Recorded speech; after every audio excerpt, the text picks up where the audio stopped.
South African citrus fruit makes up a large slice of the European Union's total citrus imports, and the main source of oranges for juice drunk in Britain, Germany and France during Europe's summer months.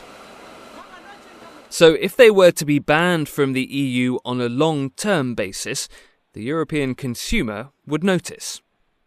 You would find virtually no grapefruit in the summer months in Europe, and the 70%, as I said, of the summer fruit is covered by South Africa. So even countries like Brazil, Argentina, Australia could certainly not make up for that shortfall. The European Commission says it wants to protect the EU's citrus-producing regions from black spot disease. But South African representatives here in Brussels suspect European citrus producers also sense an opportunity to grow their market share thanks to a ban.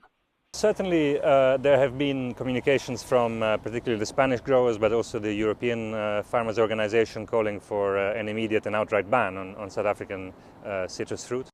South Africa is proposing a compromise solution. A citrus import ban could be imposed purely for citrus-producing regions of the EU. This is something that we're calling for strongly, but it is a very difficult conversation in Brussels, where the primary consideration is to preserve the integrity of the single market, and there are no barriers in Europe.